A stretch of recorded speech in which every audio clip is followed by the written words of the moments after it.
Olá! Continuando com os agentes exógenos, as forças externas modeladoras da crosta terrestre, eu agora vou tratar do intemperismo químico. O que aprendemos é a desagregação, é a decomposição das rochas produzidas a partir da ação química da água, principalmente. Como assim? A água, ao infiltrar nos poros das rochas, pode desencadear diferentes reações químicas que transformam a estrutura mineral da rocha, provocando a sua fragmentação, a sua desagregação, que conhecemos como intemperismo. Um bom exemplo para você entender a força do intemperismo químico, a força da ação da água sobre as rochas, é entendendo como ocorre a construção do relevo kárstico ou a formação de cavernas.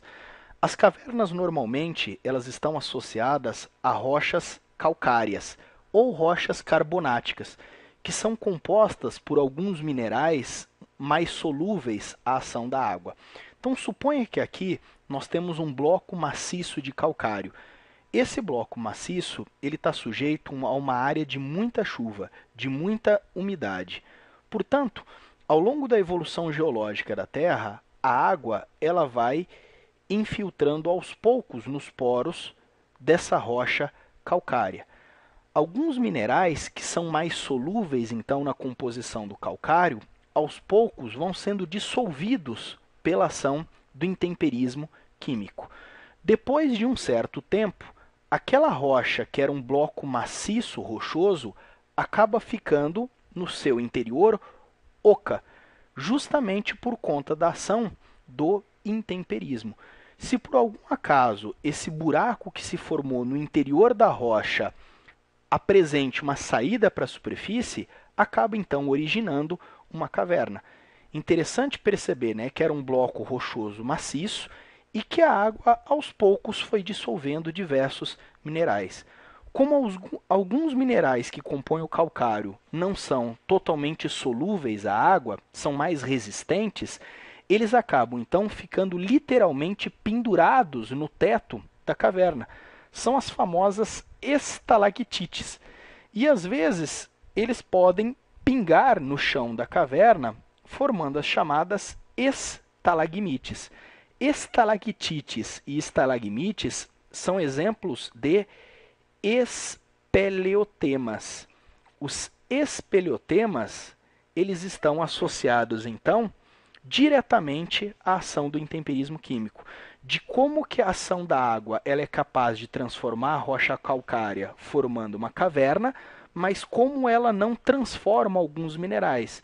Esses minerais restam então, né, ou no alto ou no chão da caverna, formando os chamados espeleotemas.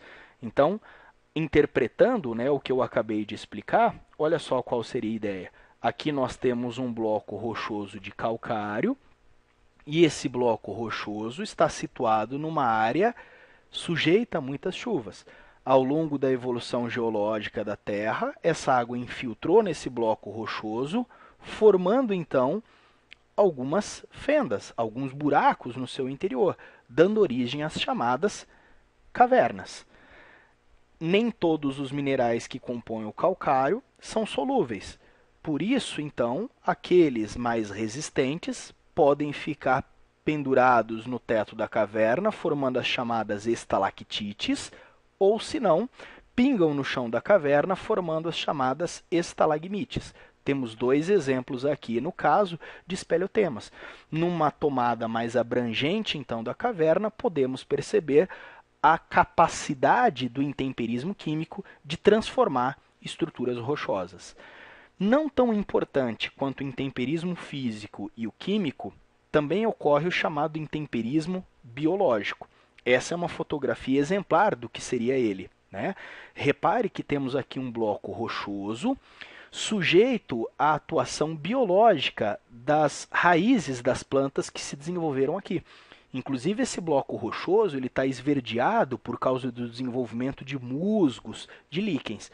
Então, o intemperismo biológico ele está associado à fragmentação das rochas devido à ação biológica, devido à ação de bactérias decompondo matérias orgânicas sobre as rochas e provocando a sua fragmentação, a ação dessas raízes, desses musgos e desses líquens. Intemperismo físico e intemperismo químico são mais comuns, mas eles podem estar associados ao intemperismo biológico também. Finalizando, é muito importante você perceber que o intemperismo físico ele ocorre em áreas secas, justamente porque o intemperismo químico e o intemperismo biológico, eles dependem da água, eles dependem mais da umidade. Então, naturalmente, eles são mais comuns em áreas mais úmidas. Claro que o intemperismo físico, ele também pode ocorrer em áreas mais úmidas, considerando que ele também está associado à ação física da água.